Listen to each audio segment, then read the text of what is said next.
والسماء ذات البروج واليوم الموعود حديث الجنود فرعون وثمود.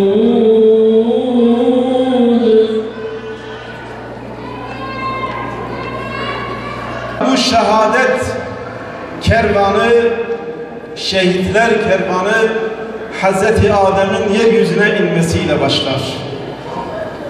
İlk şehit edilen Hz. Adem'in oğlu Habil'dir. Kim tarafından? Kardeşi zalim Kabil tarafından. Taşla başı ezilmek suretiyle belki de şehadet mektebinin İlk öğrencisi Habil olacaktır.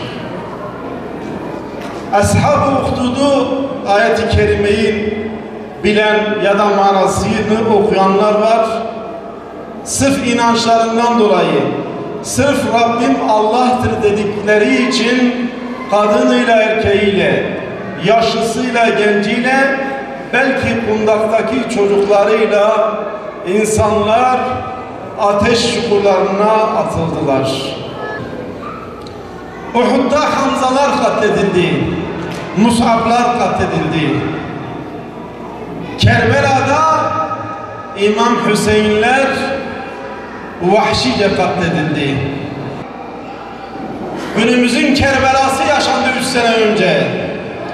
3 sene önce tam bugün de Bingöl'de, Kanireş'te 2 tane Müslüman kendi evi içerisinde hunharca katledilirken, peki Karlova'da, Bingöl'de, Türkiye'de binlerce Müslüman bunu televizyonları başında seyrederken İmam Hüseyin'i nasıl vurdurdular? Resulullah'ın torununu nasıl yalnız bıraktılar? Ehl-i Beyti, İslam davasını nasıl sahipsiz bıraktılar diyenler, fethi sırf Rabbim Allah'tır dediği için, Cengiz sırf Rabbim Allah'tır dediği için, Müslümanları sevdiği için katledilmedi mi? 6-8 Ekim olaylarında kasıt buydu. Bir taraftan Müslümanları şehit edecekler, katledecekler, öte taraftan bunları yapan Müslümanlar diye basına çarşaf çarşaf haberler verecekti. Ama eskisi gibi değil. Artık Hüdapar var, artık mazlumların sesi var, artık Müslümanların, müstezafların partisi var ve dolayısıyla Hüdapar'ın basına demeç vermesiyle, halkı bilinçlendirmesiyle, medyada paylaşmasıyla inancınız olsun ki onlar muvaffak olamadılar.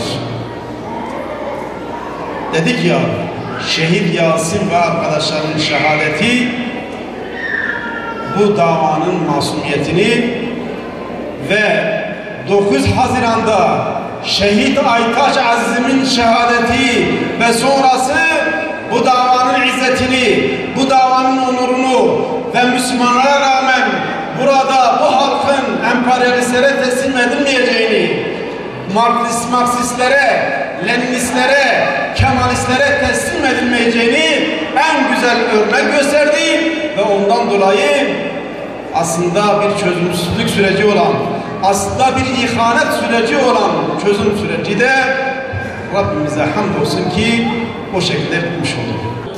Ümmetin selameti için, birliği ve dirliği için sana yalvarıyoruz.